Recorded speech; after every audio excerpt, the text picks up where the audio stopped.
السلام علیکم، welcome back to قصہ سار یوٹیوب چینل۔ قصہ سار میں دوبارہ خوش آمدید۔ میں ہوں آپ کی میزبان اطروبہ سماق۔ میں آج آپ کے لیے لائی ہوں رمشا انصاری کا تحریر کردہ ناول قلب وفا، ایپیسوڈ نمبر 21۔ ایپیسوڈ کو شروع کرنے سے پہلے ہمارے چینل کو سبسکرائب، ویڈیو کو لائک اور بیل آئیکن بٹن دبانا مت بھولنا تاکہ آپ کو ہماری مزیدار کہانیاں نان سٹاپ ملتی رہیں۔ چلے اب چلتے ہیں ناول کی طرف۔ ہاں رکو، میں نے عارف کو بلایا ہے، پھر چلتے ہیں، وہ بے نیازی سے کہتے اپنی آستینیں فولڈ کرنے لگا تھا۔ عارف کیوں جا رہا ہے؟ ہم دونوں کو اکیلے جانا چاہیے نا؟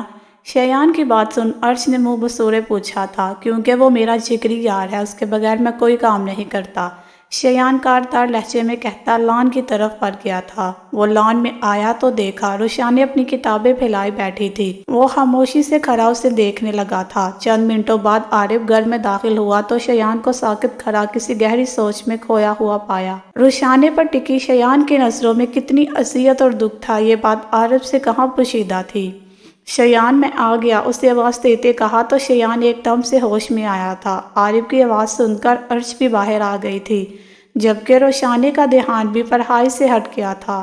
وہ بھی ان لوگوں کی باتیں سننے لگی تھی۔ اب چلے؟ عرش نے تھوڑا جھجکتے ہوئے پوچھا تھا۔ اسے شایان کے غصے اور جنون سے کافی حد تک ڈر لگتا تھا۔ ہاں چلتے ہیں نا، ایک کام کرتے ہیں، روشانی کو بھی لے چلتے ہیں۔ اب تم لوگ وہاں مصروف ہوگے تو میں اکیلا پڑ جاؤں گا اور پھر تم لوگوں سے چپکوں گا، اس لیے روشانی کو ساتھ لے جائیں گے تو میں اس سے گپ شپ کر لوں گا۔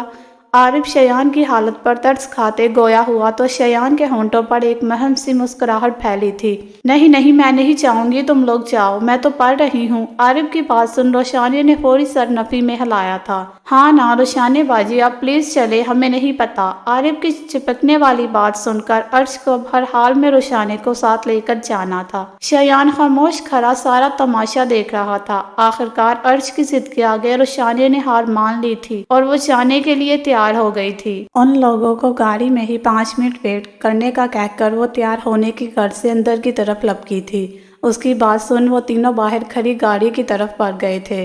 گاڑی کا فرنٹ ڈور کھول کر شایان نے ڈرائیونگ سیٹ سنبھالی تو عرش بھی دوسری طرف کا فرنٹ ڈور کھولنے لگی۔ یہ کیا کر رہی ہو تم؟ پیچھے بیٹھو، عارف آگے بیٹھے گا۔ اب اچھا تھوڑی لگے گا کہ روشانی پیچھے عارف کے ساتھ بیٹھے، شایان نے سنجیدگی سے کہا تو اس کی بات سن عرش اپنا موڈ خراب کرتی پیچھے کا دروازہ کھول کر گاڑی میں بیٹھ گئی تھی اور عارف فرنٹ سیٹ پر بیٹھ گیا تھا۔ پتہ نہیں کیوں مگر اس کو شایان کا عرش سے یوں بات کرنا بہت برا لگا تھا۔ اس کی نظر میں شایان عرش کے ساتھ سراسر ناانصافی کر رہا تھا، جو اپنی ادھوری اور لا حاصل محبت کے اس سے ایسا رویہ رکھ رہا تھا۔ نازک گڑیا سی عرش عارف کو شروع سے ہی بہت پسند تھی اور وہ اس کے لیے وہی جذبات رکھتا تھا، مگر اب یہ لڑکی اس کے دوست کی منگیتر تھی، اس لیے اس کی طرف آنکھ اٹھا کے بھی دیکھنا گناہ تھا۔ پورے 5 منٹ بعد ہی روشانی بھی آئی، گاڑی میں بیٹھ گئی تھی۔ شایان نے بیک ویو مرر سے ایک نظر روشانی کو دیکھا اور سن سے گاڑی آگے کی طرف چل دی۔ شہر کے مہنگے ترین ریسٹورنٹ کے آگے گاڑی رکی تو عارف سب سے پہلے گاڑی سے باہر نکلا تھا۔ پیچھے سے روشانی اور عرش بھی گاڑی سے باہر نکل گئی تھی۔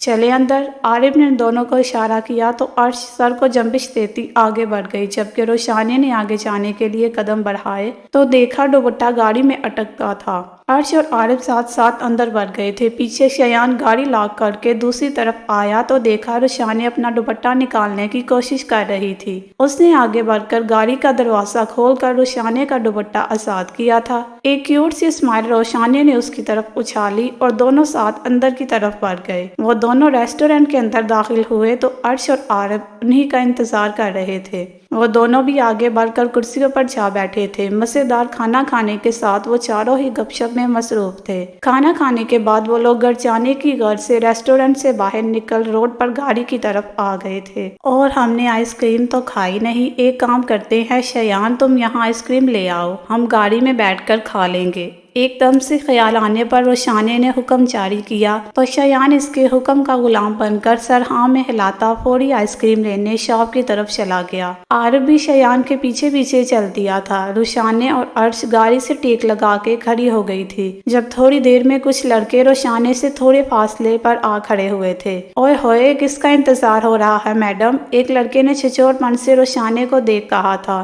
اس کی بات سن روشانی نے چینپ کر چہرہ دوسری طرف کر لیا تھا۔ شیان نے شاپ پر کھڑے اس لڑکے کو دیکھ کے خاموشی سے لب بھینچ لیے تھے۔ ہائے جانب، یوں منہ نہ پھیرو۔ وہی لڑکا سیٹی بجاتے ہوئے روشانے کے برابر میں آ کھڑا ہوا تھا۔ اس کے یوں اچانک سے برابر میں کھڑے ہونے پر روشانے چونک گئی تھی۔ وہ ہڑبڑا کے وہاں سے دور ہٹنے لگی تھی جب اس لڑکے نے روشانے کی کلائی پکڑ لی تھی۔ کہاں جا رہی ہو قاتل حسینہ؟ اس نے اپنے منہ سے چند الفاظ ہی ادا کیے تھے جب کسی نے زوردار تھپڑ اس کے گال پر جڑا تھا۔ تھپڑ کی تاب نہ لاتے ہوئے وہ پیچھے کی طرف ڈلکا تو روشانے گھبراتی ہوئی شیان کے پیچھے جا کھڑی ہوئی تھی۔ اس لڑکے کے دوست اپنے دوست کی دفاع کے لیے شیان کے آگے کھڑے ہو گئے تھے۔ روشانے نے معاملہ بگڑتے ہوئے دیکھا تو شیان کو بازو پکڑ کر اسے یہاں سے چلنے کا بولنے لگی۔ چلو شیان، مگر روشانے کی بات سن شیان اپنی جگہ سے ہلا تک نہیں تھا۔ اس کو ساکت کھڑا دیکھ روشانے نے پھر سے لب پاک کیے تھے۔ شیان، تمہیں میری قسم ہے، چلو، تماشا کرنے کی ضرورت نہیں ہے۔ روشانے کی بات سن وہ خاموشی سے لب بھینچے جانے کے لیے پلٹ گیا تھا۔ ابھی اس نے ایک قدم ہی آگے بڑھایا تھا جب پیچھے سے کسی نے اس کی کمر پر لات ماری تھی۔ وہ جھٹکا کھا کے منہ کے بل زمین پر گر پڑا تھا۔ داہنا ہاتھ زمین پر پڑے پتھر سے کھرچتا ہوا گیا تو ہاتھ سے خون بہنے لگا۔ شیان کو گرتا دیکھ روشانے اور عرش دونوں کے منہ سے چیخ نکلی تھی، جس کی آواز سن عارف بھی باغا باغا یہاں آیا تھا۔ شیان کو سامنے گرا ہوا دیکھ اس نے متفکر ہوتے آئس کریم زمین پر پھینکی اور اسے اٹھانے کے لیے آگے بڑھا۔ شیان، کیا ہوا تجھے؟ عارف نے اسے سہارا دیا تو وہ ہاتھ چاٹتے ہوئے اٹھا اور غصے سے پیچھے کی طرف مڑتے ایک ہی جست میں قریب کھڑے لڑکے کے پیٹ میں لات رسید کی، جس کی تاب نہ لاتے ہوئے وہ زمین پر گر گیا تھا۔ اس کے ساتھ کھڑے لڑکے شیان کو مارنے کے لیے آگے بڑھے تھے جب شیان اور عارف نے بری طرح سے انہیں کوٹنا شروع کر دیا تھا۔ ارد گرد لوگوں کا ہجوم جمع ہو گیا تھا۔ ریسٹورینٹ کی مینجمنٹ نے آگے بڑھ کر شیان اور عارف کو روکا تھا۔ شیان غصے میں اپنا گریبان چاٹتے روشانے کا ہاتھ پکڑ کر گاڑی کی طرف بڑھ گیا تھا، جسے دیکھ عرش کو اس وقت اپنی موجودگی فضول لگی تھی۔ عارف نے شیان اور روشانے کو گاڑی کی طرف بڑھتا دیکھا تو خود بھی افسوس سے عرش کو گاڑی میں آنے کا کہہ کر گاڑی کی طرف بڑھ گیا۔ اس کی بات سن عرش قدموں سے چلتی گاڑی میں بیٹھ گئی تھی۔ ایک کام کرتی ہوں، میں گاڑی چلا لیتی ہوں، ہم ہاسپٹل چلتے ہیں۔ شیان، تمہارے اچھی خاصی چوٹ لگی ہے۔ شیان کے ہاتھ سے مسلسل خون بہتا دیکھ روشانے پریشان ہو گئی تھی۔ نہیں، میں ٹھیک ہوں۔ شیان اتنی سی چوٹیں کھا کے ہاسپٹل نہیں جاتا، شیان مصروف سے انداز میں کہتا گاڑی سٹارٹ کرنے لگا تھا۔ شیان، اتنا بلڈ نکل رہا ہے، پلیز کچھ باندھو ہاتھ پر۔ وہ اس کے زخمی ہاتھ کو دیکھ متفکر ہوتی بولی تھی۔ کیا باندھوں؟ کچھ بھی نہیں ہے۔ اس بار شیان نے بیک ویو مرر سے روشانے کو دیکھا تھا، جس کے چہرے سے شیان کے لیے فکر جھلک رہی تھی۔ نہ جانے کیوں مگر شیان کو روشانے کا اس کے لیے پریشان ہونا بہت اچھا لگا تھا۔ کوئی رومال، کوئی کپڑا جو تمہاری گاڑی میں ہو؟ وہ اضطرابی کیفیت میں پوچھنے لگی تھی۔ شیان کو لڑتے ہوئے تو اس نے بہت بار دیکھا تھا، مگر یہ پہلی بار تھا جب شیان روشانے کے سامنے زخمی ہوا ہو۔ میری گاڑی میں کوئی کپڑا یا رومال نہیں۔ اب اگر تم چاہو تو مجھے انڈین ہیروئنز کی طرح اپنا دوپٹہ پھاڑ کے دے سکتی ہو تاکہ میں اسے اپنے ہاتھ پر باندھ دوں۔ اس کی بات سن شیان نے تمسخرانہ انداز میں کہا تھا۔ شیان، تم نہیں سدھرو گے۔ اس کی ہیروئن والی بات سن روشانے نے منہ بسورا اور اپنے دوپٹے کو ایک طرف سے پھاڑنے لگی۔ شیان کے ہاتھ سے بہتے خون کو دیکھ اسے فی الحال یہ طریقہ مناسب لگا تھا، کیونکہ وہ جانتی تھی شیان خود سے کوئی توجہ نہیں دینے والا۔ عرش گمسم سی ساکت کھڑی تھی جبکہ عارف روشانے اور شیان کو دیکھ دھیرے سے مسکرا رہا تھا۔ یہ لو عارف، شیان کے ہاتھ پر باندھو۔ روشانے نے دوپٹے کا کپڑا پھاڑ کر اس کے ہاتھ میں دیا تھا۔ عارف نے روشانے کے ہاتھ سے کپڑا لے کر شیان کے ہاتھ پر باندھ دیا تھا۔ ویسے بھائی، تو کب سے اتنی اچھی فائٹ کرنے لگا؟ میں تو حیران رہ گیا کہ یہ میرا وہ شریف دوست ہے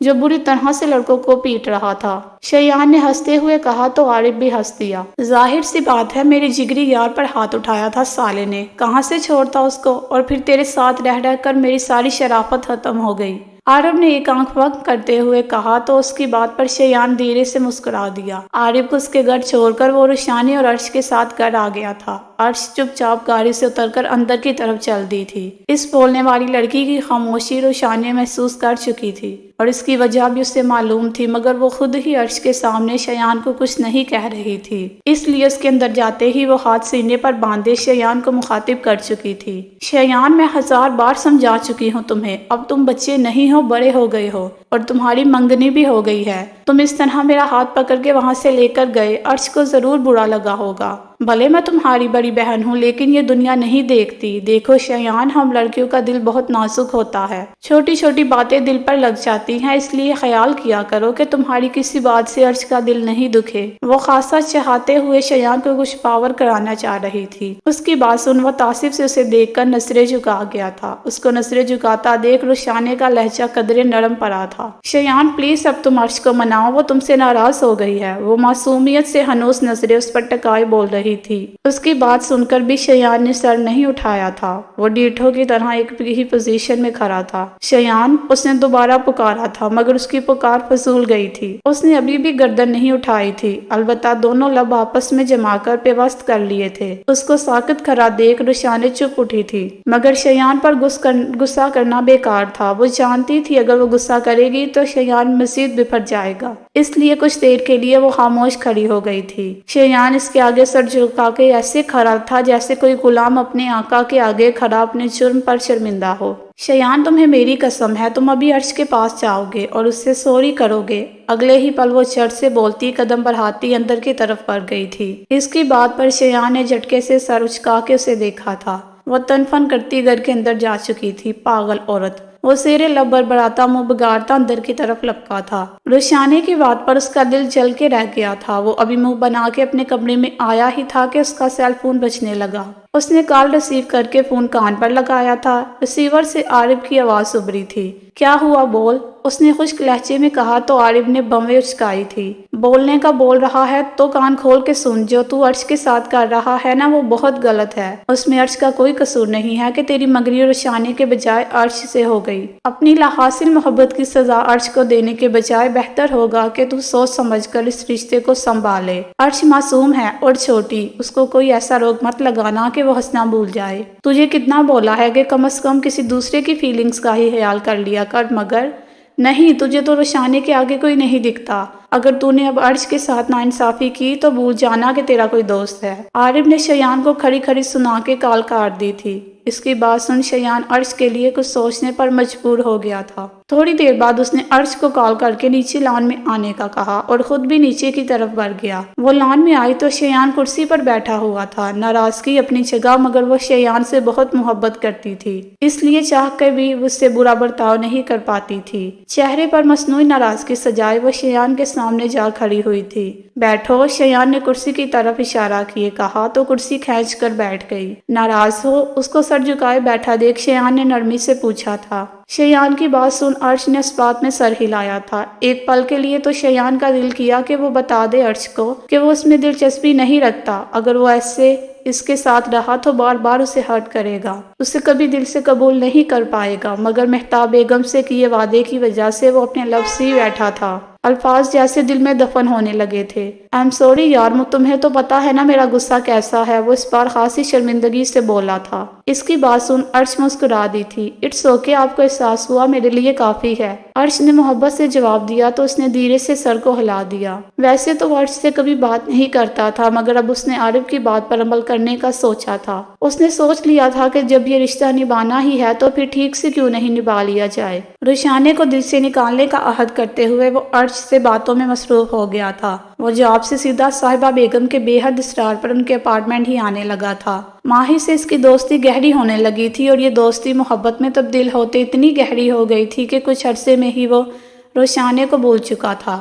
رخسانے بھی سیمسٹر کی تیاریوں میں مصروف تھی، اس لیے عمر کا دور جانا نوٹ نہیں کر پائی تھی۔ بہت کم ہوتا تھا کہ عمر گھر پر فون کرتا، ورنہ وہ زیادہ تر ماہی اور صاحبہ بیگم کے ساتھ ہی مصروف ہوتا تھا۔ وہ آج بھی جاب سے ان کے اپارٹمنٹ ہی آ گیا تھا۔ صاحبہ گھر پر موجود نہیں تھی۔ اس نے ماہی کو آواز دی اور ڈرائنگ روم کے صوفے پر بیٹھ گیا۔ اگلے کچھ پلوں بعد ماہی اپنے کمرے سے باہر نکل کر آئی تو عمر جیسے اس پر سے نظریں ہٹانا بھول گیا تھا۔ وہ سرخ رنگ کی ساڑی پہنی ہوئی تھی جس سے اس کی دودیا کمر اور بازو واضح نمایاں تھے۔ فٹنگ کی ساڑی میں سے اس کا خوبصورت سراپا مقابل پر بجلیاں گرانے لگا تھا۔ وہ اس کے سحر میں جگرتا اپنی جگہ سے اٹھ کھڑا ہوا تھا۔ عمر کی خمار بڑی نظریں اپنے وجود میں محسوس کر کے ماہی کے لبوں پر تہمم سا پھیلا تھا۔ آ گئے آپ؟ وہ ادا سے کہتی چلتی ہوئی اس کے قریب آ کھڑی ہوئی تھی۔ جی بالکل، مگر خیر ہے، آج آپ کے ارادے کچھ ٹھیک نہیں لگ رہے۔ عمر نے اس کے لپسٹک سے رنگے ہوئے سرخ ہونٹوں کی طرف دیکھتے رومانیت پوچھا۔ تو وہ اس کی زمینی بات سن کر کھلکھلا دی۔ آئیے چلیے میرے ساتھ، سرپرائز ہے آپ کے لیے۔ ماہی اس کا ہاتھ تھامتی چلتی ہوئی کمرے کی طرف لے گئی تھی۔ جی تو فرینڈ، کیسی لگی آج کی ایپیسوڈ؟ کمنٹ سیکشن میں ضرور بتائیے گا۔ پھر حاصل ہوں گے ناول کی نیکسٹ ایپیسوڈ کے ساتھ۔ تب تک کے لیے اجازت، اپنا خیال رکھیے گا۔ اللہ حافظ۔